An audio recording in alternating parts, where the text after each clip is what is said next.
कखन हरब दुख मोर हे भोलानाथ। बम बम बम बम ब्रर। जय भोलेनाथ, जय भोलेनाथ। हे प्रभु, अगर हमर भक्ति सँ प्रसन्न छी त आब हमरा मोक्ष दऽ दिअ, हमरा मुक्त कऽ दिअ। आब हमरा एहि जीवन सँ कोनो इच्छा नहि। श्याम, ई जे तू कऽ रहल छ एकरा भक्ति नहीं कहैत छै। जीवन भरि तऽ तू इएह केलह, मंगता जेना मांगिते रहलह। कखनो अपना परिवारक बीमारी लेल तऽ कखनो बेटा के नौकरी लेल। आब अखन जीवन के आखिरी पड़ाव में अपन मुक्ति मांगि रहल छ।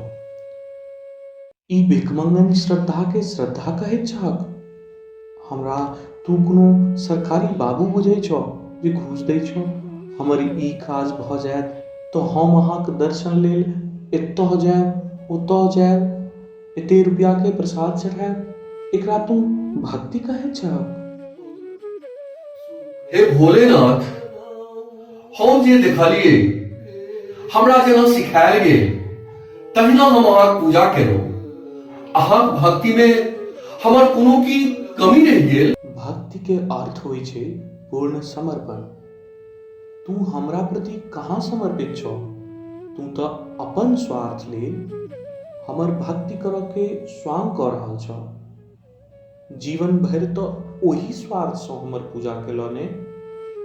एखने देख ले, बीमारी सँ परेशान छ, धिया पुता सब बेकहल भऽ गेला, तो दुखी भऽ कऽ आबि गेलऽ कि मुक्त कऽ दिअ प्रभु। प्रभु, ई दुख किया होइ छै? संसार में सब दुखी अछि। एकर मूल कारण की अछि? एकरा सँ निकलबाक रास्ता की अछि? कनिक आत्मचिंतन करो तो देखबहक कि अपन दुखक कारण तो लोग अपने होइत अछि, तो निवारण तो अपने करऽ पड़तै ने। अपन दुखक कारण अपने क्यों केना भऽ सकैत अछि भगवान? तू चाहे छलह जे तोहर जीवन धन संपदा सँ भरल रहे, तोहर बेटा कलेक्टर बनो, तोहर बात सुनो, तू स्वस्थ रह। एहि सब बात में मूल की छै?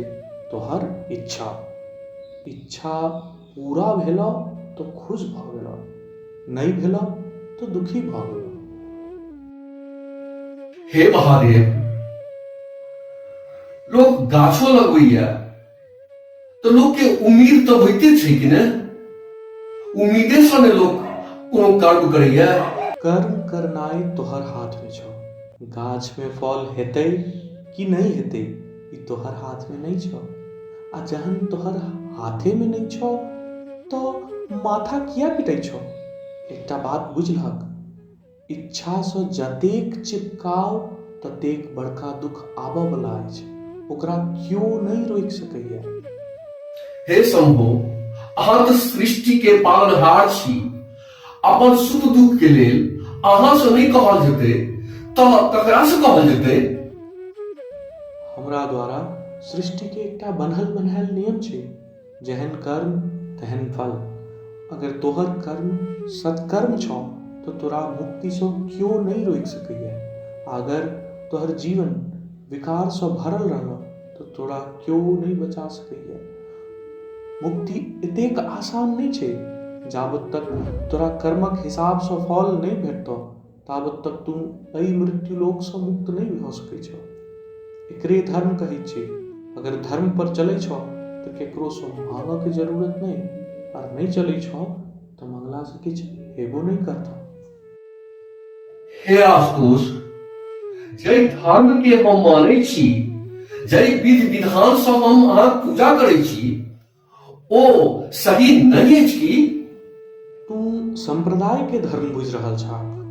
धर्म तो एकेटा होइ छै जे कोनो भेदभाव के एहि सृष्टि के कण कण पर एक समान लागू होइ छै। आर संप्रदाय तऽ इंसानक समूह द्वारा बनायल गेल छै।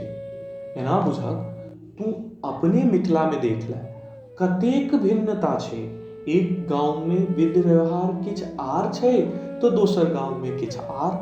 लोग अही विधि व्यवहार तौर तरीका में उलझल रह जाइत अछि, लड़ैत रहैत अछि कि हम श्रेष्ठ तो हम श्रेष्ठ। धर्म एतेक तुच्छ नहीं भ सकैत छै। चाहे क्यों अपना आप के कोनो संप्रदाय के कहैत, आस्तिक कहैत या नास्तिक, अमीर कहैत या गरीब, अमेरिकन कहैत या रशियन, धर्म सब पर एक समान लागू होई छै।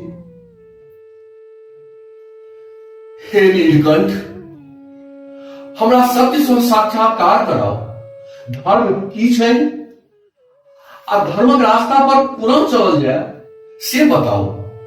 विकार रहित जीवन धर्म छै। सत्कर्म करैत जा, अपन रोम रोम के सत्कर्म में लगाबैत जा। धर्म में आगा बढ़ैत जेबो, दुख से पार लगतौ। शंभो, हम अपन जीवन में लोक परिवार के लेल समर्पित रहलहुं। हमरा याद नहीं अछि जे कहियो किनको जीवन में कष्ट पहुंचेने हेबै। तो की ई सत्कर्म नहीं छै? अगर ई सत्कर्म नहीं छै तो सत्कर्म की छै? हमरा रास्ता देखाओ। बिना मोन के एकाग्र के ने चित्त के निर्मल नहीं कैल जा सकैत अछि।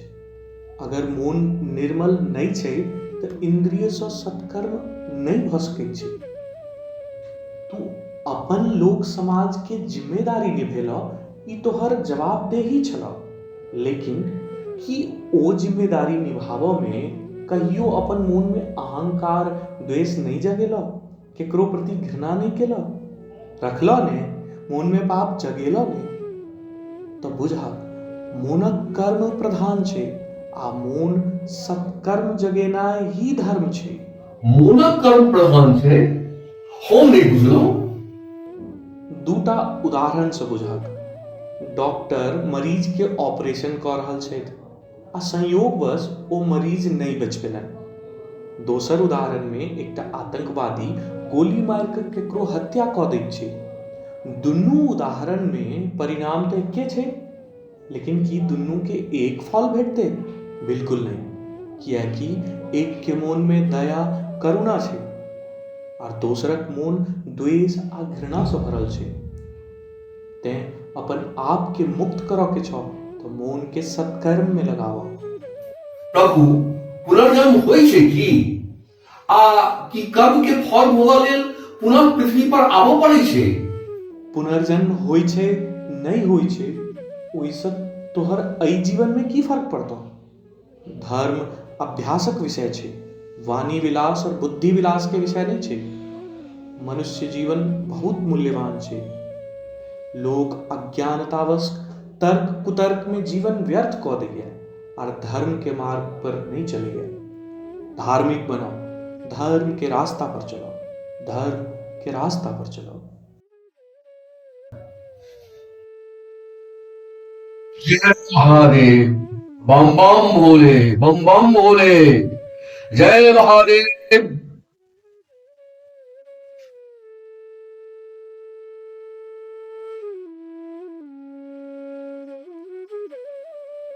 हे महादेव, हमरा आशीर्वाद दियो जे हमरा चैनल के लाखों लाख सब्सक्राइबर भेटे आ लाइक करे। तोरा एते बुझेलियो तैयो फेर से वह बात करे छो। तोहर काज छो कर्म केनाई। तोहर वीडियो बढ़िया हेतो, लोग आनंदित हेथिन तो लाइक सब्सक्राइब अपने आप भ जेतो।